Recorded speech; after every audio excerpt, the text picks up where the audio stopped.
ቁሳዊው ዓለም በጣም ያሰለቸኛል፣ ስልችት ነው የሚለኝ። ይሄ ዓለም ቁሳዊው የሆነው ዓለም ይታክተኛል። በጣም ብዙ ሀገሮች ሄጃለሁ፣ አውሮፓም፣ አሜሪካም፣ ካናዳም እና ይሄ ንጉሥ ሰለሞን ካለው ነገር ጋር እስማማለሁ። ከምድር በታች ምንም አዲስ ነገር የለም ካለው ሐሳብ ጋር ይስማማኛል። ምክንያቱም እየኖርኩኝ በምድር ላይ እታክታለሁ፣ ስልችት ይለኛል። ኢትዮጵያ ብቻ አይደለም፣ ሁሉም ቦታ በሆን ይሄ ምድራዊው ዓለም ያሰለቸኛል።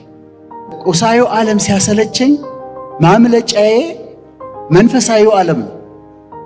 ሰፊ ነው፣ መጨረሻ የለው፣ አይሰለችም። the spiritual world። ስለዚህ ይሄኛው ሲያሰለቸኝ፣ መሿለኪያ ሲያደክመኝ ያኛውን መንፈሳዊውን ዓለም ወደሱ ይሄዳል፣ ወደሱ ጠጋል። ድሮ መንፈሳዊነት ኋላ ቀርነት ነው ተብሎ ይታሰብ ነበር። ዛሬ ግን ስልጣኔ፣ ትልቁ ስልጣኔ መንፈሳዊነት እየሆነ መጥቷል። የስልጣኔ ቁጮ ነው ተብሎ የምታስቡት ሆሊውድ የዛሬ 10 ዓመት 15 ዓመት አካባቢ በጣም ፋሲኔትድ የሚሆኑት በሳይኮሎጂ ነበር። ሳይኮሎጂ፣ ፊሎሶፊ፣ ሳይኮሎጂ ነበር። አሁን ግን እሱ ተቀይሮ በጣም ፋሲኔትድ የሚሆኑት የሚፈልጉትና የሚያስደንቃቸው ነገር መንፈሳዊው ነው። አስተማሪዎቻቸው መንፈሳዊ መምህራን እነ ዲፓክ ቾፕራ የሚባሉ መንፈሳዊ መምህራንን ነው የሚከተሉት። የሚያነቧቸው መጽሐፍቶች በዓለም ዙሪያ ከፍተኛ ተቀባይነትን የሚያገኙት መንፈሳዊ ነክ የሆኑት ናቸው። the power of now, the new earth, the sacred, spiritual touch ያላቸው ናቸው የሚነበቡት በዓለም ዙሪያ መንፈሳዊ የሆኑ ናቸው። መንፈሳዊውን ዓለም ስለምወደው ታዲያ መንፈሳዊነትን የሚያስተምሩ ሃይማኖቶችን ማጥናት እወዳለሁ። ሃይማኖቶችን ማጥናት ደስ ይለኛል። አንድም ትምህርቴም ስለሆነ ፕሮፌሽኔ ስለሆነ አንዱ ፕሮፌሽኔ ስለሆነ አጠናለሁ። እኔ መሰረቴ ሕክምና ነው፣ ዶክተርናዬ ሕክምና ነው። እዚህ ጥቁር አንበሳን የተማርኩት።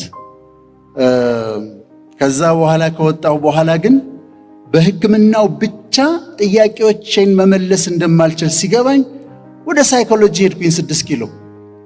ከዛ እሱም እንደማይበቃ ሲገባኝ ታጠፍኩና ወደ ቴዎሎጂ ደግሞ ሄድኩኝ፣ ወደ ስነ መለኮት። ሕክምናው ደግሞ የግድ አንድ ስቴፕ ማለፍ ስላለበት አንድ ስቴፕ ደግሞ በትሮፒካል ሜዲሲን ሄድኩኝ እና አንዱ ፊልዴም ነው ማለት ነው። አንዳንድ መድረክ ላይ የግድ ሆኖ ራሴን ሳስተዋውቅ ስለ ትምህርት አወራለሁ። ይሄን ተምሬ እላለሁ። ከዛ በኮንሰልተንሲ እሰራለሁ፣ ፐብሊክ ሄልዝ ስፔሻሊስት ነኝ ምናምን ስል አንድ ማስጠንቀቂያ ያለችኝ ሁል ጊዜ ለእናንተም ትጠቅማችሁ ይሆናል። እሷ ስትመጣ ስለ ራሴ ማውራት አቆማለሁ። ምን መሰላችሁ ማስጠንቀቂያዋ? ኮሎኔል መንግስቱ ኃይለማርያም አንድ ጊዜ አማኑኤል ሆስፒታል ሄደዋል እና ሄዱና ራሳቸውን ማስተዋወቅ ጀመሩ። እኔ ኮሎኔል መንግስቱ ኃይለማርያም እባላለሁ፣ የኢትዮጵያ ፌዴራላዊ ዲሞክራቲክ ሪፐብሊክ ፕሬዝደንት ነኝ፣ የኢትዮጵያ ሰራተኞች ፓርቲ ሊቀመንበር ነኝ፣ የጦር ኃይሎች ጠቅላይ አዛዥ ነኝ ብለው ሊቀጥሉ ሲሉ ከመሃል አንዱ ህመምተኛ እጁን አነሳ። እሳቸውም ማቋረጥ በፍጹም አይቻልም ታውቃላችሁ። ግን አንዱ እጁን ሲያነሳ በጣም ገርሟቸው እሺ ምንድነው አሉት። ከዛ ምን አላቸው እሱ? ጋሽ ተው፣ እኛም ሲጀምረን እንዲህ ነበር የምንለው።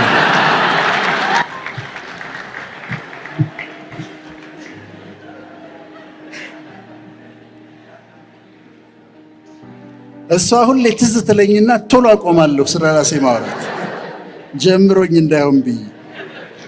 ስለዚህ ሃይማኖቶችን እወዳለሁ፣ እኔ በጣም ነው የምወደው። እኛ ሀገር ያሉት ሃይማኖቶች አብርሃሚክ ሪሊጅንስ ይባላል። አብርሃሚክ ሪሊጅንስ ማለት ክርስትና፣ እስልምና፣ ጁዳይዝም፣ እነዚህ ሶስቱ አባታችን አብርሃም ነው ብለው ስለሚሉ አንድ ላይ ተሰብስበው አብርሃሚክ ሪሊጅንስ፣ በአብርሃም ስር ያሉ ሃይማኖቶች ይባላል። እነዚህ ሃይማኖቶች በመገለጥ ላይ በሬቨሌሽን ላይ የተመሰረቱ ናቸው። ለሙሴ ተገለጠለት፣ መገለጥን አገኘ። በቁጥቋጦ ሆኖ ተገለጠለት እግዚአብሔር መልአክ። ለነቢዩ መሐመድ መልአክ ተገለጠላቸው። በክርስትና ደግሞ የእግዚአብሔር ልጅ ተገለጠ እንላለን። እግዚአብሔር ልጁን ገለጠ እንላለን። አሁን በመገለጥ ላይ ሳይሆን በፍልስፍና ላይ የተመሰረቱ ግን ሃይማኖቶች አሉ።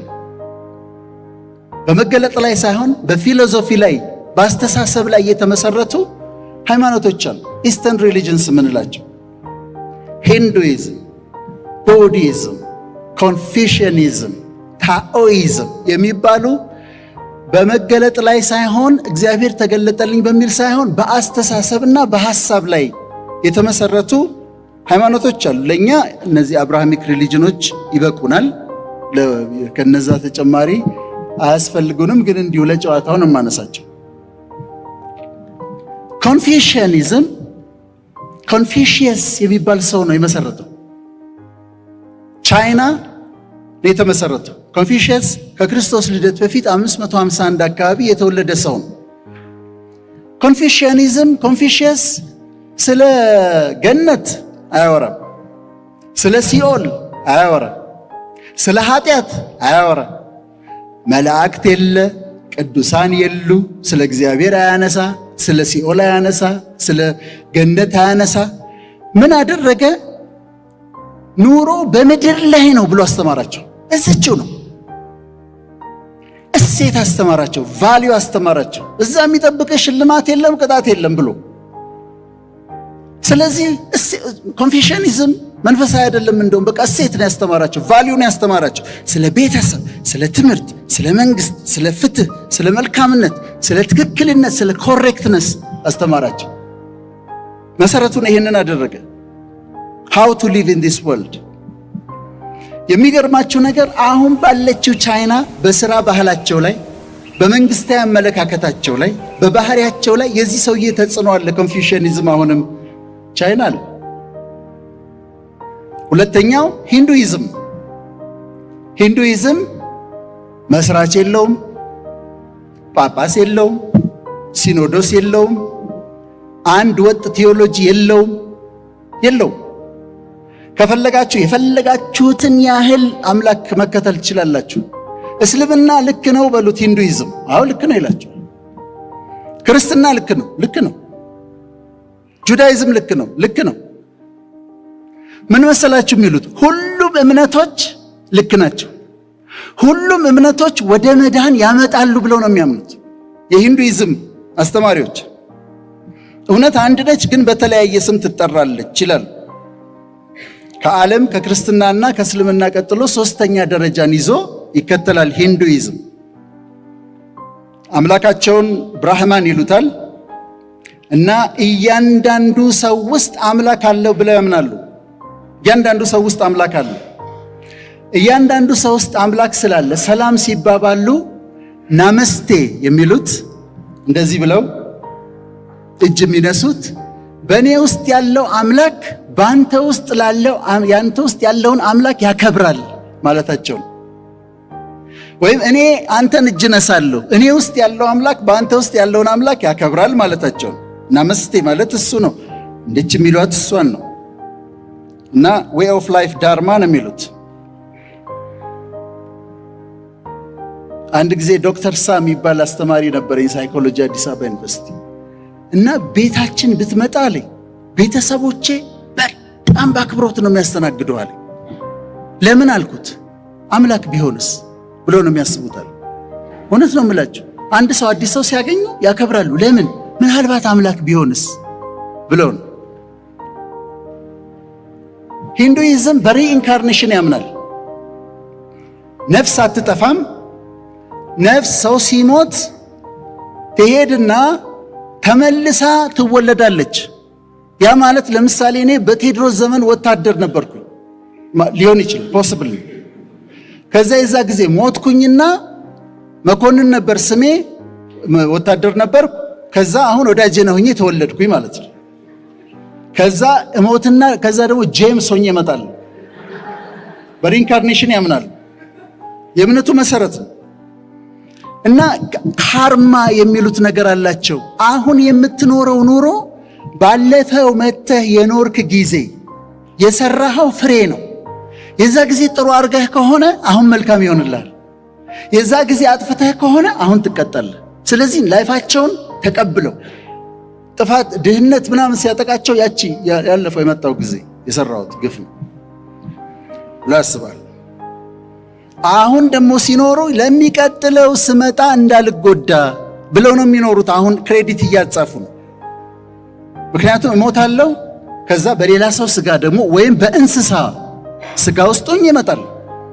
ሰውየው አይጥ ሆኖ ሊመጣ ይችላል፣ አህያ ሆኖ ሊመጣ ይችላል፣ ጅብ ሆኖ ሊመጣ ይችላል፣ ሰው ሆኖ ሊመጣ ይችላል። ያቺ ነፍስ ትሄድና በእንስሳ ውስጥ ወይም በሰው ውስጥ ሆና ተመልሳ ትመጣለች ብሎ ያምናሉ። ሲሪየስ ነው። በዓለም 3ኛ ሃይማኖት ነው እና ሪሳይክል ታደርጋለች። ይሄንን በምን ሳፖርት ያደርጋሉ? ዴጃvu የሚባል ፌኖሜና አለ በስነ ልቦና። ዴጃvu የሚባለው ፌኖሜና ምንድነው? ገጥሟችሁ እንደሆነ አንዳንድ ቦታ ትሄዱና ሄዳችሁ አታውቁም ከዚህ በፊት ግን ስታዩት እዚህ ቦታ ከዚህ በፊት መጥቻለሁ፣ የሆነ ፋሚሊየር ነው። ይሄ በሳይኮሎጂ አለ። ይሄን ቦታ ከዚህ በፊት አውቀዋለሁ። መጥተህ ታውቃለህ? አልመጣሁም፣ ግን የሆነ ፋሚሊየር ነው። ዴጃvu ይባላል። ወይም አንዳንድ ሞመንት ላይ ከሰው ጋር እያወራችሁ ያቺ ሞመንት ከዚህ በፊት የተፈጠረ ትመስላችኋለች። ይሄ ዴጃvu ይባላል። እንደ ማስረጃ ይጠቀሙባታል። ስለዚህ ሰው ተመልሶ ይመጣል፣ ሪሳይክል ያደርጋል ይላሉ። ከዛስ ሪሳይክል ያረግና ሪሳይክል አርጎ አንድ ቀን ከቦዲ ፍሪ ይሆናል ይላሉ። የመጨረሻው ግን ምንድነው? ፍሪደም፣ ፍሪ ይሆናል ብሎ ያምናል። ይሄ ሂንዱይዝም ነው። የመጨረሻው ስለ ቡዲዝም ደግሞ ላውራላችሁ። ቡዲዝም ደግሞ ቡድሃ የሚባል ሰው ነው የመሰረተው። ሲድሃርታ ጋውታማ ይባላል ትክክለኛ ስሙ።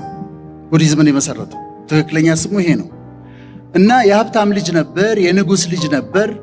አንድ ጊዜ ወደ ንጉሱ አስትሮሎጂስት መጣና ይሄ ልጅ ወይ የሃይማኖት መሪ ይሆናል ወይም የሀገር መሪ ይሆናል አለው። ንጉሱ ልጁ የሃይማኖት መሪ እንዲሆን ስላልፈለገ ደበቀውና ጋርደን አዘጋጀና ቆንጆ ሴት አጋባው። የሚበላ የሚጠጣ ደስ ደስ የሚሉ ነገሮችን አዘጋጀና በዓለም ላይ ያለውን ነገር እንዳያውቅ ይደግ እንደዚህ ብሎ አዘጋጀ። እዛ ይሄ ሰው ማደግ ጀመረ። በ16 ዓመቱ ነው የዘጋበት። ሲድሃርታ አደገ። 29 ዓመት ሲሞላው ሰረገላ ለሚነዳ ሰው ጉቦ ከፈለና ይዘኸኝ ውጣ አለው። ይዞት ወጣ። ሲወጣ የሽማግሌ ሰው አየ። እንዴ ይሄ ምንድነው አለ። ይሄ ምንድነው አለ። አይ ሽማግሌ ነው እና አርጅቶ ነው አለ። እናረጃለን ማለት ነው አለ። አሁን እናረጃለን። በጣም የሚገርም። ቆየና ሲሄድ የታመመ ሰው አየ። የታመመ ሰው ደግሞ ሲያይ ይሄ ደግሞ ምን ሆኖ ሌላ ሽማግሌ ነው አለ። አይ አይደለም፣ ይሄ ደግሞ ታሞ ነው አለ። ሁላችንም እኮ እንታመማለን አለ። የሚገርም ነው። እንደገና ሲሄድ የሞተ ሰው ለቀብር ሲሄድ አየ። የሞተ ሰው ለቀብር ይሄ ደግሞ ሌላ የታመመ ሰው ነው አለ። አይ ሞቶ ነው፣ ሁላችንም እንሞታለን አለ። ቤተ መንግስቱን ጥሎ ወጣ። ከዛ እውነትን ፍለጋ ብሎ ሲንከራተት ቆየና አንድ ቀን ዛፍ ስር ቁጭ ብሎ የሆነ ነገር በራልኝ አለ። ለዚህ ነው ቡድሃ የተባለው። ለዚህ ነው the awakened one ማለት ነው፣ የነቃው የበራለት ማለት ነው።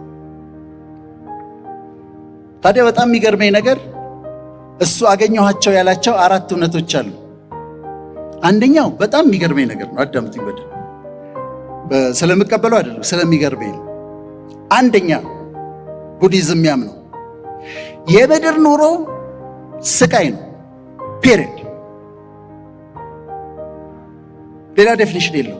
የምድር ኑሮ ስቃይ፣ ሳፈሪንግ። አንድ። ሁለተኛ ሰው የሚሰቃየው ስለሚፈልግ ነው። ይፈልጋል፣ ዲዛይር አለው። ትዳር ይፈልጋል፣ ፍቅር ይፈልጋል፣ ገንዘብ ይፈልጋል፣ ዝና ይፈልጋል፣ ክብር፣ የተለያየ ነገሮችን ስለሚፈልግ ዲዛይር ስላለው ነው ሳፈር የሚያደርገው። ሁለተኛው የቡዲዝም መመሪያ። ሶስተኛ ከስቃይ መውጫው መንገድ፣ ሰው ከስቃይ የሚወጣበት መንገድ መፈለግ መተው ነው። የምድር ኑሮ ስቃይ ነው። ሰው የሚሰቃየው ስለሚፈልግ ነው፣ ዲዛይር ስላለው ነው። ከስቃይ የመውጫው መንገድ አለመፈለግ ነው፣ ዲዛይርህን መግደል ነው ብሎ ነው። ኒርቫና ይባላል። ዲዛይሮቻችሁን ገላችሁ ከጨረሳችሁ ኒርቫና ላይ ደርሳችሁ ማለት። ሚርቃና አይደለም፣ ኒርቫና።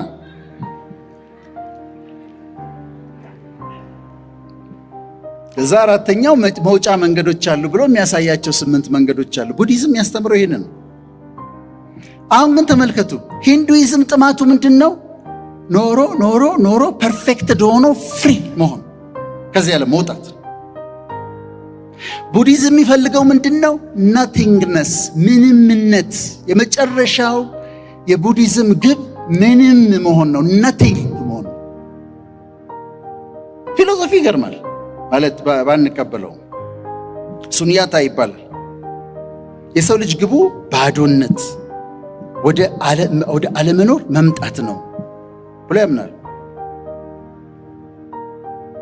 ነገሮቹ ኮንፊውዚንግ ናቸው። የወጣቶችን አልመክርም። እነ ራምፓን ኦሾ በደንብ አታነቡ ነው መርጠው። ክርስቲያን ከሆናችሁ መጽሐፍ ቅዱሳችሁን፣ ሙስሊም ከሆናችሁ ቁርአናችሁን አጥብቃችሁ እንድትይዙና እንዲህ አካባቢዎች እኛ እንደው መሰረቱን ስለያዝን የኔን እምነቴን ጥብቅ አድርጌ ይዤ ነው ወደ እነሱ ሄጄ የምቀላውጠው እንጂ ለማንበብ ከሄዳችሁ በዛው ልትቀሩ ትችላላችሁ እና እንዳትነካኩት እና የዛ እምነት ይኖራሉ። ግን እነዚህን ስለምቀበላቸው አይደል፣ የነሱ መብት ደግሞ የተጠበቀ ነው። የሁሉም ሰው መብት የተጠበቀ ነው። መቼም አንድ ሕፃን ልጅ በአባቱና በእናቱ መካከል ችግር ገጠመው። እግዚአብሔር ባለመኖር ማመን ይቻላል ለማለት ነው። እና አባትየው በእግዚአብሔር መኖር አያምንም። ሰው የተገኘው በሂደት ከዝንጀሮ መሰል እንስሳ ነው ይለዋል ለልጁ። እናቱ ጋር ደግሞ ሲሄድ እናትየው ደግሞ እኛ የእግዚአብሔር እጅ ስራ ነን፣ እግዚአብሔር ነው የፈጠረን ትለዋለች። አባቱ ጋር ይሄዳል፣ በሂደት ከዝንጀሮ ነው የመጣ ነው ይለዋል። እናቱ ጋር ይሄዳል፣ የእግዚአብሔር እጅ ስራ ነን ትለዋለች። አንድ ቀን ባልና ሚስት ተጣልተዋል፣ በጣም የከረረ ጠብ ተጣልተዋል። እና ልጁ አሁንም ሄደና አባቱን ጠየቀ። ከዝንጀሮ መሰል እንስሳ ነው የመጣ ነው። ከዛ ወደ እናቱ መጣ። እኔን እኮ ግራ አጋባችሁኝ ማማ፣ ይሄ እሷ እስከ ዝንጀሮ ነው የመጣ ነው ይላል። አንቺ እግዚአብሔር ፈጠረን ያለሽ አለ። እሷ በጣም ተናዳ ስለነበር እኔ ነገርኩ የኔን፣ እሱ የሚነግር የራሱን ሂድና ጠይቀዋለች። በክርስትናም ግን ኬኖሲስ የሚባል ሐሳብ አለ። ኬኖሲስ ማለት መሰላችሁ? ራስን ባዶ ማድረግ፣ ባዶ ማድረግ፣ ራስን ዝቅ ማድረግ። ስለ ክርስቶስ ሲናገር በሰው ምሳሌ ሆኖ ራሱን አዋረደ ይላል። ራሱን አዋረደ። በሰው ምሳሌ ሆኖ ራሱን ባዶ አደረገ። በምስሉ እንደ ሰው ተገኝቶ ራሱን አዋረደ ይላል። አዋረደ። አንዱ በጣም ፋሲኔት የሚያደርገኝና ጥሩ ነገር ሆኖ ያገኘሁት ምን እንደሆነ ልንገራችሁ። ራስን ባዶ ማድረግ፣ ባዶ ማድረግ።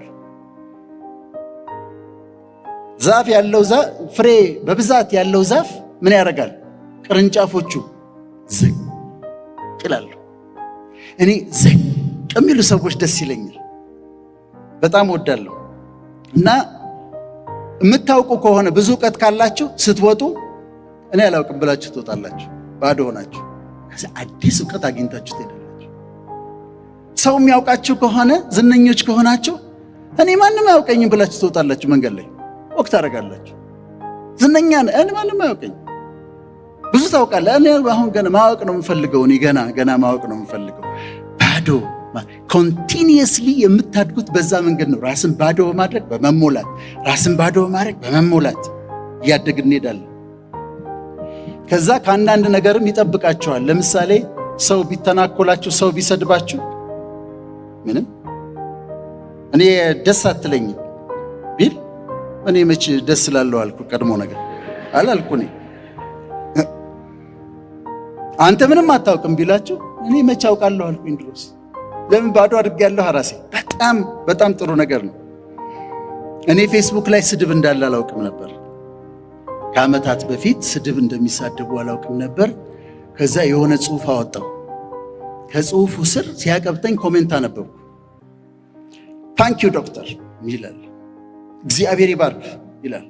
አስተምረህናል ይላል። ከዛ ወርዶ ከስር አንድ ቦታ ላይ አጭር ኮሜንት አለች። ሌባ ይላል። ሰው የለም አጠገቤ እና ዙር ዙር ማንን ነው ቢ ሌባ እንዴት እንደተገረምኩ ልነግራችሁ አልችልም። ከዛ ሌላም ጽሑፍ ሳወጣ በደንብ ሲያጠግቡኝ ጊዜ ተግባብተናል። ኖ ፕሮብሌም አለ። ትለምደዋለህ ተባልኩ። ግድ የለም ትለምደዋለህ።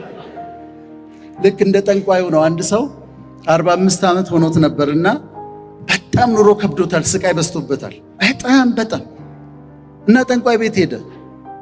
እባክህን አለው፣ እኔ ኑሮዬ ከልጅነቴ ጀምሮ እንዲሁ ስሰቃይ መከራዬን ሳይ ነው ያደግኩት የኖርኩት።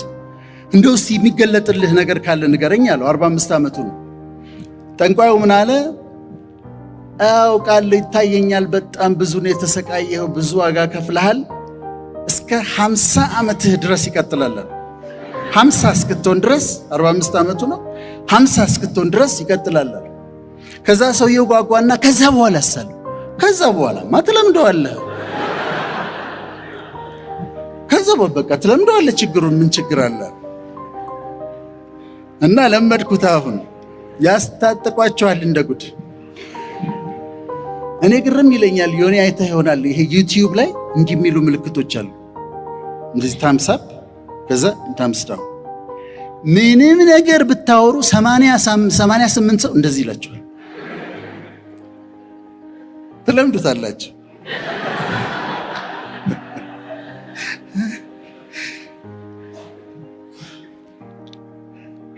ራስን ባዶ ማድረግ ራስን ወደ መካድ ያመጣል። አሁን ዋጋችን ስንት ነው ሲባል ሁላችንም እንደ ሰው ዋጋችን እኩል ነው። ነገር ግን ለኔ የሰዎችን ዋጋ የማየው ራሳቸውን ዝቅ በሚያደርጉበት መጠን፣ ያላቸው እንደሌላቸው እያወቁ እንደማያውቁ ሲሆኑ እደነቅባቸዋለሁ። ታዲያ ለኢትዮጵያውያን የምመኘው፣ ለኢትዮጵያ ፖለቲክስ የምመኘው ይሄንን ነው። ራሳቸውን የካዱ ሰዎች፣ ራሳቸውን ባዶ የሚያደርጉ ሰዎች፣ ራሳቸውን ዝቅ የሚያደርጉ ሰዎች ይስጠን፣ ይሁኑልን። ሁለት አይነት ፖለቲከኞች አሉ ምርጫ ላይ ሲወዳደሩ። አንዳንዶቹ ቀይ ምንጣፍ ይታያቸዋል፣ ሬድ ካርፔት፣ መሪ ሆነው በቀዩ ምንጣፍ ሲሄዱ፣ በቻርተርድ አውሮፕላን ሲሄዱ፣ የተለያየ ሀገር ሲሄዱ፣ ፕሬዚደንሻል ስዊት ውስጥ ሲያርፉ፣ ትልቅ ሩም ያለበት ሲያርፉ ሲሄዱ፣ ታጅበው በሞተር ሳይክል ታጅበው ሲሄዱ፣ ቤተ መንግስት ውስጥ ሲኖሩ፣ ዜና ላይ ሁሌ እነሱ ናቸው። በቃ ደስ ይላል። በዛ ፖለቲካውን ይፈልጉታል።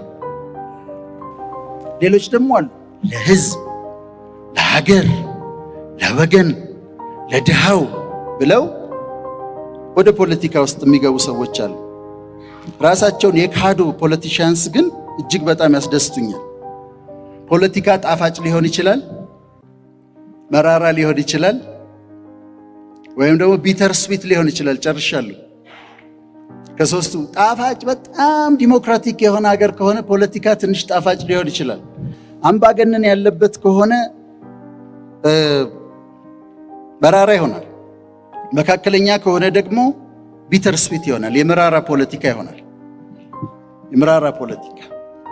ስለዚህ ይህንን ያደርግልን፣ እንዲህ አይነት መሪዎች ይብዙልን። ማቹር ያደረጉ፣ ለራሳቸው የማይኖሩ፣ ለትውልድ፣ ለሀገር፣ ለወገን፣ ለህዝብ የሚያስቡ፣ ፍሬ የከበዳቸው፣ ራሳቸውን ዝቅ የሚያደርጉ ሰዎች ይሁኑልን። እኔ ሁሉንም እወዳቸዋለሁ ያለ ኤክሰፕሽን። ኃላፊነት የሚሰማቸው፣ የግድ እኔ መሪ መሆን አለብኝ የማይሉ፣ ለሰላም ዋጋ የሚሰጡ ይሁኑልን።